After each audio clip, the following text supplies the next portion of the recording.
Welcome once again to Lehto's Law. Here's Steve Lehto. Got a story sent to me by almost everybody. It happens from time to time. And of course, this is one of those stories where something happened and mistakes were probably made on both sides of an equation.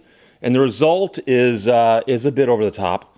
Recently purchased Youngstown home is demolished and the owner is in disbelief. Abigail Cloudy wrote this for WKBN. A man in Youngstown is in disbelief after he bought a home just to see it demolished 2 weeks later. And he didn't watch it get demolished because that, of course, might have raised some kind of concern on his part. He showed up to look at his house and it was demolished. Now he's wondering, how could this happen or why? He's an investor who bought the property at 3144 Pine Hollow Drive on August 2nd and was just gearing up to start restoring the house. Now, the man who represents his company and his realtor both said they were aware that the house was on the demolition list. They knew that. The house was slated to be demolished. But here's the quote. The house was purchased, the taxes were paid, the fees were paid, and then it states that an inspection was done on August 7th. So that's just 5 days after purchase. The house was torn down the following week. It was on the residential disclosure, and it was in the MLS, the real estate listing. So the guy knew that there was something to do with demolition in this house, but apparently was thinking he'd taken all the steps to avoid that. Now, they were planning again on buying the house and restoring it, and his realtor says, yeah, we knew it was on the teardown list. We were all shocked and surprised because we had just purchased the property.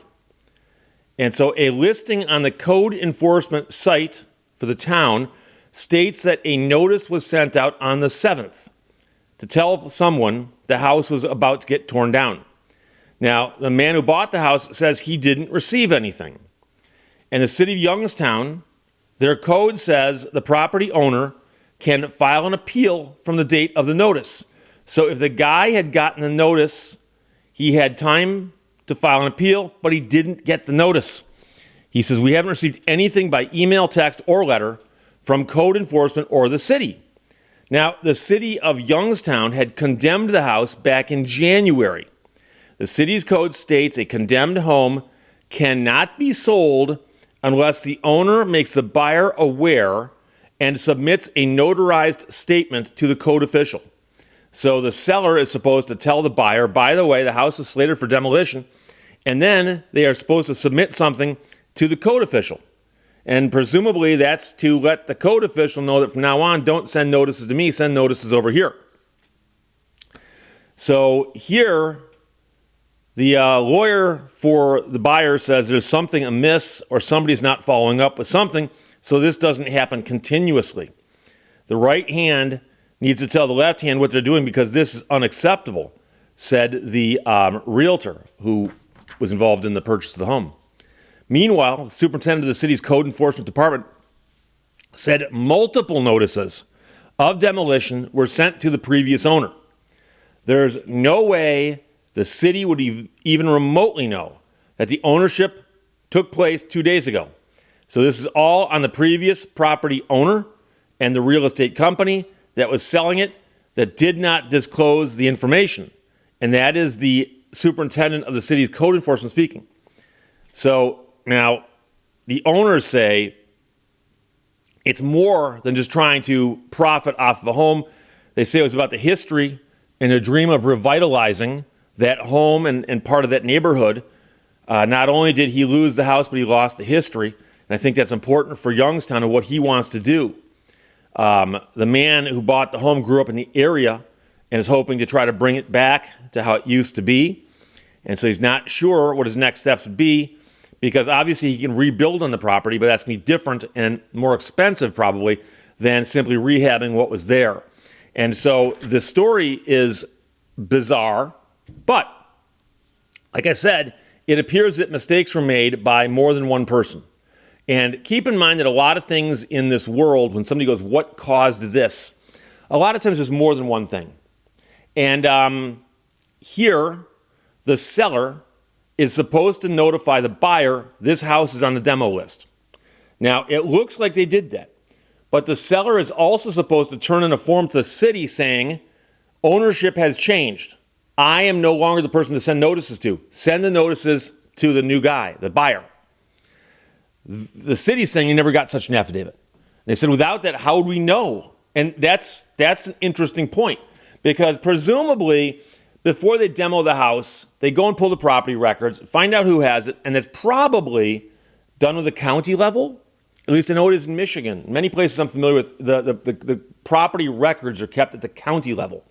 So if a town wants to know who owns a home, they go to the county, pull the records, go, oh, this person owns a home. They send a notice to that person. Now, I suppose if they wanted to be double safe here, they could double check the records one last time before they demo the house. But what are the odds that a house that is in disrepair, possibly not even being lived in because it was condemned, what are the odds it's going to change owners between January and now? Well, it happened. But it does seem very, very unfortunate. And the question really is, did everybody follow the rules? Because if you now are the one who owns a vacant piece of property and they're about to send you a bill for the cleanup of it, you might start wondering, gee, maybe I got a raw deal here. But I will also tell you that, because people will jump into the comments and say this, if the guy's buying the house and he's been told, and it's in the listing and everything, this house is slated for demolition, but it doesn't give a date, that when you buy that house, you'd think that to protect your interest, you would go to the city and speak to whoever you had to speak to and say, hey, just to let you know, I bought a house, it's on the list for demolition, and my plan is to rehab it. What do I have to do? Two things I want to know. Number one, how do I assure myself that the demolition has been postponed or canceled? And number two, what do I need to do to get it back up to standards to make it livable, and if I want to live in it myself, or if I want to sell it to somebody else, what do I need to do? Because presumably a demolition order would have started with the condemnation, and the condemnation would be based on something. Something was brought to the attention of the city that this house is uninhabitable, or it's dangerous, or something about it, okay? And so there's something that the new guy has to know to get around that and take care of that.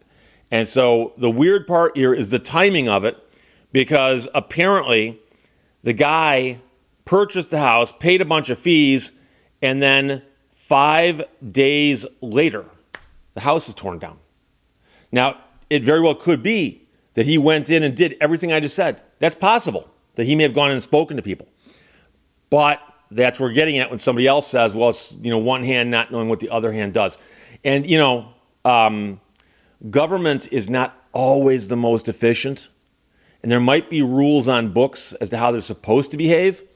But it is quite true, I think, even more so in the government than it is like in big corporations. Big corporations often do stuff where you're like, did you realize that people in that department are doing the exact opposite as what you're doing in your department? Did you know? You guys are apparently at odds with each other. But in municipal government, I think it happens even more, where there can be a lack of communication. And I can tell you that in some cities, it depends what city you're in. I know that in Detroit for years, they had thousands and thousands of homes which were eligible for demolition, meaning that they would be demolished whenever they got around to it. And every now and then they'll have a little fit of, let's go out and start demolishing a bunch of homes. And they'll demolish a bunch of them, and then it seems like, okay, we got a bunch, everybody. And then meanwhile, some of the homes are sitting around for so long, they're missing all their windows, they're missing all their copper wire and copper pipe for some reason, they're missing a furnace, they're missing, and they're going to get demolished eventually until they burn down, at which point now it's a big pile of an eyesore that still has to get cleaned up. Might not be a demolition in the truest sense of that word, but somebody's got to do something about it. And so I have to use as an example something I said yesterday. I was doing a video about the update to where Disney had decided to stop trying to get that guy's lawsuit dismissed using the language in the terms and conditions that he'd agreed to when he signed up for Disney Plus years earlier. And there was such a backlash that Disney backed down.